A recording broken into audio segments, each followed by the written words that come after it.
Hello everyone, my self Vinay Singh. आज बेटा हम लोग प्रोटीन्स का स्ट्रक्चर के बारे में डिस्कस करेंगे एंड पेप्टाइड लिंकेज के बारे में डिस्कस करेंगे, क्योंकि ये टॉपिक 1 मार्क्स में 2 मार्क्स में आपसे एग्जाम में पूछ लेता है। तो देखो, स्ट्रक्चर ऑफ प्रोटीन्स हमारे पास टोटल सिलेबस में 4 तरह के हमारे स्ट्रक्चर ऑफ प्रोटीन्स होते हैं। पहला प्राइमरी स्ट्रक्चर है, next is secondary structure and third is tertiary structure and another is quaternary structure. तो पहले स्ट्रक्चर से जानने से पहले हम लोग कहना कि पेप्टाइड लिंकेज को पढ़ लेते हैं, क्योंकि पेप्टाइड लिंकेज जब तक नहीं जानेंगे तब तक हम स्ट्रक्चर के बारे में नहीं सीख पाएंगे। तो सबसे पहले आप हेडिंग डालें पेप्टाइड लिंकेज। तो बेटा पेप्टाइड लिंकेज को कैसे समझोगे? पेप्टाइड लिंकेज जैसे कि आपने स्पेशली ग्लाइकोसाइडिक लिंकेज पढ़ा था। टोटल देखो 3 तरह के हमारे स्पेशली बायोमोलिक्यूल्स में 3 तरह के लिंकेज आते हैं। कार्बोहाइड्रेट्स में ग्लाइकोसाइडिक लिंकेज आता है एंड अमीन सेप्टर में या प्रोटीन सेप्टर में पेप्टाइड लिंकेज आता है। जरा देखो इसको कैसे समझोगी। तो सिंपलेस्ट अगर हमारे पास अमीनो एसिड देखा जाए तो ग्लाइसिन होता है। ये हो गया NH2, ये हो जाएगा CH और यहाँ पर हमने H ले लिया। ओके, अब कार्बोक्सिलिक को कुछ ऐसे तोड़ दो, ये हो जाएगा कार्बोक्सिलिक। इसी का तुम 2 मोल ले लो, यानी ये है ग्लाइसिन है, समझो। NH2 है, CH3 है, COOH है। ओके, अब इसमें क्या करो, इसको पलट दो, यानी NH2 को यहाँ लिखो, NH को ऐसे लिखो, फिर ये हो जाएगा बच्चे CHH और ये हो जाएगा कार्बोक्सिलिक हो जाएगा। ठीक है, अब यहाँ से क्या करो, वाटर निकालो। तो कार्बोक्सिलिक का OH पकड़ो और इसका H पकड़ो, मिला के वाटर निकाल दो। देखो इसमें कुछ CONH जैसा लिंकेज आएगा, तो अब इसको जोड़ दो अच्छे से। ये हो जाएगा NH2, ये हो जाएगा CH, ये हो जाएगा H और ये हो जाएगा बेटा यहाँ पर CH के साथ C डबल बॉन्ड O। पानी निकल गया, यहाँ NH बचा और यहाँ पर CH और ये H है और ये आपके पास कार्बोक्सिलिक है। देखो इसमें नोटिस करने वाली बात ये है कि जो आपके पास CONH है, ये आपके पास जो लिंकेज दिख रहा है ना, इसको बोला जाता है RCONH2। This is the amide. इसको मान लो सपोज CH3, इसको मान लो CO, इसको मान लो NH2, ये अमाइड जैसा हो गया। इसी अमाइड लिंकेज को पेप्टाइड लिंकेज कहा जाता है। तो इसमें क्या थोड़ा और अच्छे से लिखोगे तो इसको ग्लाइसिन कहा जाता है। तो ये ग्लाइसिन हो गया, ये भी आपका ग्लाइसिन हो गया। अब ग्लाइसिन को हमने 2 मोल यूज किया है, इसको इन शॉर्ट में GLY भी लिखता है। तो ये आपके पास GLY हो गया, ये भी आपके पास GLY हो गया, इसका एब्रिविएट GLY बोलता जाता है। अब देखो इसमें यानी कि सिंपली क्या हुआ कि 2 अमीनो एसिड को जोड़ो और जोड़ने के बाद सिंपली वाटर को रिमूव कर दो। वाटर रिमूव करने के बाद से ये अमाइड लिंकेज दिखेगा। इसी अमाइड लिंकेज को आप यहाँ पर इसको मेंशन कर लीजिए। इसी अमाइड लिंकेज को बेटा हम लोग बोलते हैं पेप्टाइड लिंकेज बोला जाता है। क्या बोलते हैं? पेप्टाइड लिंकेज बोलते हैं। इसको आप आगे मेंशन कर लो, this is the peptide linkage. Done, इसको बोलते हैं पेप्टाइड लिंकेज बोला जाता है। तो देखो इसमें लैंग्वेज क्या बनेगा, आपसे पूछेगा what is meant by peptide linkage. तो सिंपली इसका देखो स्टेटमेंट आएगा, बाय रिमूवल ऑफ वाटर या फिर by loss of water when 2 amino acid are joined together by CONH bond या स्पेशली इसको बोल सकते हो शॉर्ट में अमाइड लिंकेज। तो such linkage known as peptide linkage. एक बार फिर से मैं रिपीट कर देता हूं, आप नोट कर लो अच्छे से। By removal of water when 2 amino acid are joined together by amide linkage, such linkage is known as peptide linkage। Okay, तो इसमें जरूरी नहीं है कि आप ग्लाइसिन ले सकते हो। ऐसे हमारे सिलेबस में 20 अमीनो एसिड्स होते हैं, आप 2-2 का पेयर लोगे। अगर 2 का पेयर लोगे तो ऐसे लिंकेज को डाइपेप्टाइड बोला जाएगा। अगर हम 3 अमीनो एसिड लेंगे तो ट्राइपेप्टाइड बोला जाएगा। अगर 3 से बच्चे ज्यादा लोगे तो उसको पॉलीपेप्टाइड लिंकेज बोला जाता है।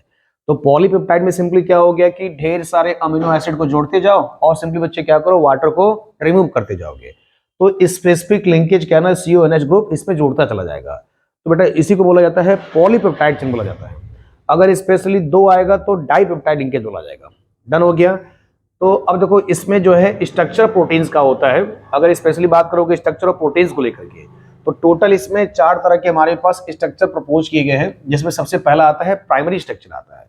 तो देखो मेरे हिसाब से प्राइमरी स्ट्रक्चर क्या है बच्चे, कि जितने भी आपके अमाइड लिंकेज होते हैं, अगर अमाइड लिंकेज को स्पेसिफिक आप कनेक्टिविटी जोड़ते चले जाओ, यानी एक के बाद इसको पॉलीपेप्टाइड चेन बनाते चले जाओगे, तो ऐसे लिंकेज को ही बच्चे बोलते हैं प्राइमरी स्ट्रक्चर बोला जाता है। तो प्राइमरी स्ट्रक्चर बेसिकली क्या होता है, जो पॉलीपेप्टाइड चेन्स होते हैं, तो इन्हीं को हम लोग बोलते हैं पॉलीपेप्टाइड चेन के जो लिंकेज होते हैं, इनको इसी कैटेगरी में रखा जाता है, प्राइमरी स्ट्रक्चर को। यानी प्राइमरी स्ट्रक्चर सिंपली क्या हो गया कि जो पॉलीपेप्टाइड के चेन है इन्हीं को बोलते हैं।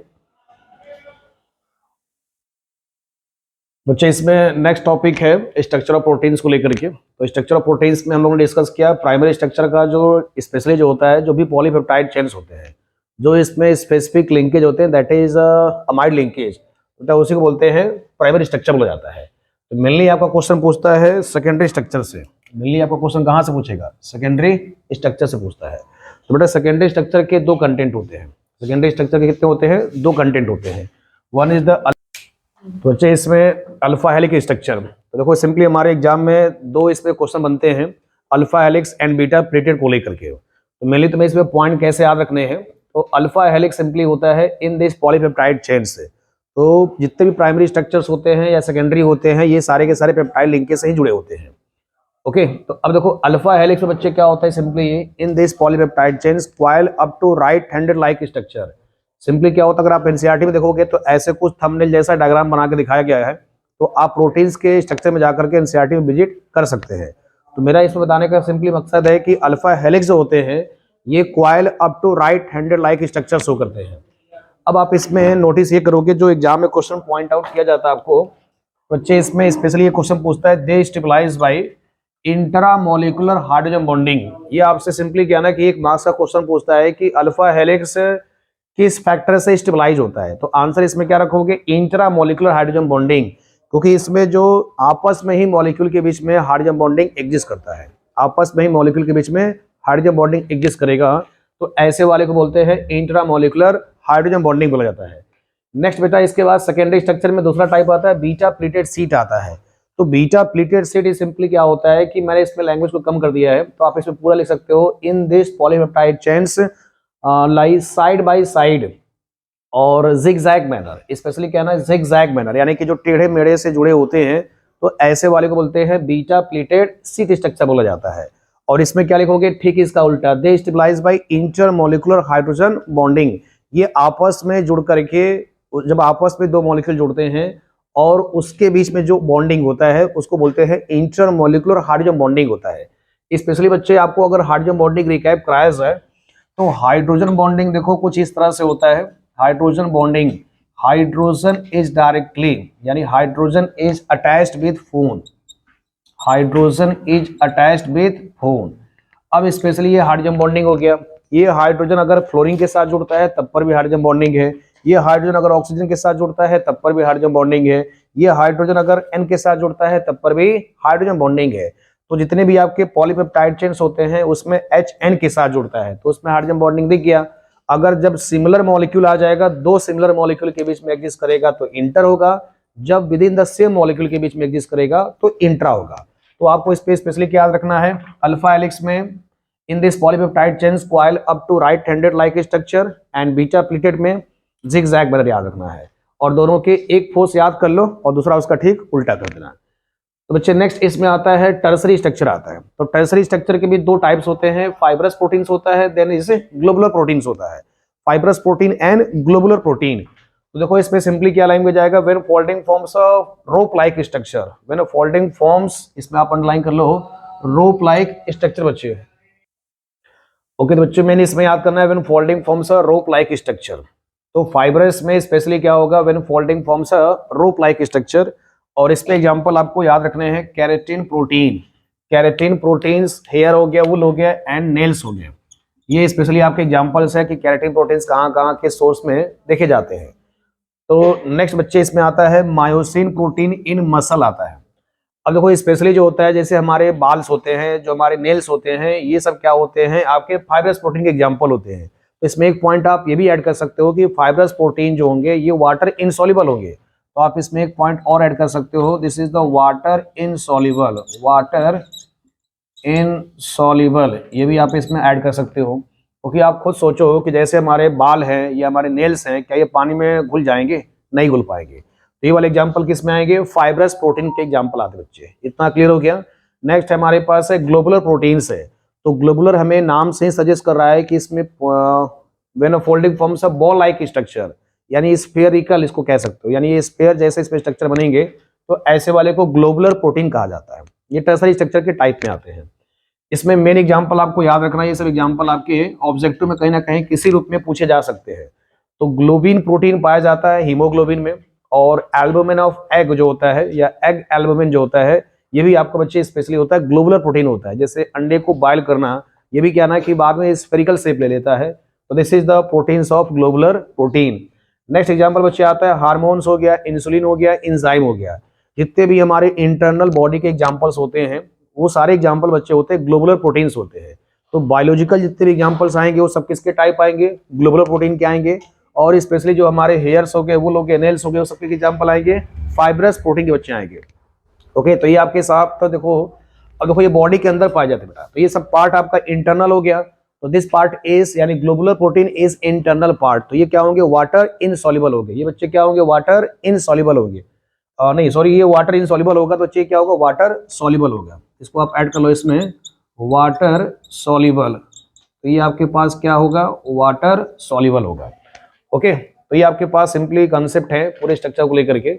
अब टर्सरी स्ट्रक्चर जो बच्चे होता है, टर्सरी के बाद से क्वार्टरी आता है। तो क्वार्टरी क्या होता है, सबका खिचड़ी होता है, यानी प्राइमरी मिला दो, सेकेंडरी मिला दो, टर्सरी मिला दोगे तो सारे कॉम्प्लेक्स स्ट्रक्चर जो होते हैं वो आपके क्वार्टरी स्ट्रक्चर कहलाते हैं। ओके, तो सारे स्ट्रक्चर आई होप यहाँ तक क्लियर हो गए होंगे। अब इसमें एक आखिरी टॉपिक बच्चे बच गया है, डीनेचुरेशन ऑफ प्रोटीन बच गया है।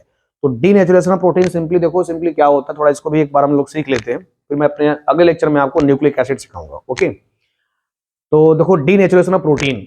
तो डीनेचुरेशन ऑफ प्रोटीन क्या होता है, सिंपली आपके एक मार्क्स में ये फैक्ट पूछ लेता है, define the term denaturation of protein. देखो तो पहले इसको समझो क्या होता है। तो डी का मतलब सिंपली बच्चे होता है बिगाड़ना होता है।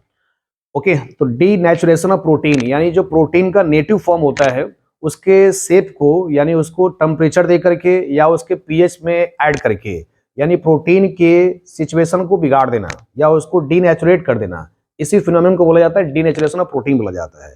देखो मैंने इसमें क्या बोला, जब प्रोटीन आपका नेटिव फॉर्म में होता है तो उसका फंक्शन कुछ और होता है। जैसे आपके पास सिंपल एग्जांपल बच्चे, दूध का एग्जांपल ले लो, थोड़ा एग्जांपल समझते हैं। तो दूध के एग्जांपल में, अब दूध में सिंपली क्या करोगे, अगर आप उसमें नींबू ऐड कर दोगे, यानी उसमें नींबू का सिंपली उसमें क्या करते हैं, जब पीएच ऐड कर दोगे तो जो दूध है आपका स्पेशली है वो आपका खट्टा हो जाएगा या दही में कन्वर्ट हो जाएगा। तो स्पेशली क्या हो गया कि उसमें जो प्रोटीन यानी जो नेटिव फॉर्म में मिल्क था तो उस समय फंक्शन कुछ उसका और था, जब वो दही में कन्वर्ट हो गया तो उस समय फंक्शन उसका कुछ और हो गया। एक और एग्जांपल देखो, जैसे अंडे का एग्जांपल होता है। तो जब अंडे अपना नेटिव फॉर्म में होता है तो उसका फंक्शन कुछ और होता है, जब आप उसको बॉयल कर देते हो तो उसका फंक्शन कुछ और हो जाता है। तो मेरा इसमें बताने का सिंपली मतलब है कि when a protein forms in native form, when we subjected change in temperature और pH, the structure disrupted, precipitate or coagulation, such phenomenon is known as denaturation of protein। Simply देखो इसमें एक पॉइंट और note करना है, during the denaturation of protein 2 degree and 3 degree structure are disrupted. यानी तुमसे ये क्वेश्चन पूछेगा डीनेचुरेशन के दौरान, ये पॉइंट बच्चे आप नोट कर लो, डीनेचुरेशन डीनेचुरेशन ऑफ प्रोटीन के दौरान 2 डिग्री एंड 3 डिग्री, ये बेटा आपके एनसीईआरटी में भी दिया गया है, 2 degree and 3 degree structure are disrupted, यानी इसमें प्राइमरी स्ट्रक्चर रिमेन सेम रहता है। डन हो गया यहां तक। यानी इसमें क्वेश्चन क्या पूछेगा, during the denaturation of protein which type of structure are disrupted. तो आंसर बच्चे क्या आएगा, 2 डिग्री एंड 3 डिग्री। यानी जब प्रोटीन के नेटिव फॉर्म को हम टेम्परेचर दे करके या पीएच ऐड करके उसके प्रोसेस को, यानी उसके प्रोसेस को हम लोग बिगाड़ देते हैं, तो ऐसे फिनोमेनन को बच्चे बोला जाता है डीनेचुरेशन ऑफ प्रोटीन। तो बस इसमें प्रोटीन्स में इतना ही पार्ट आते हैं। आई होप कि आपको ये लेक्चर अच्छे लगे होंगे। नेक्स्ट पार्ट में हम डिस्कस करेंगे nucleic acid. Okay, thank you.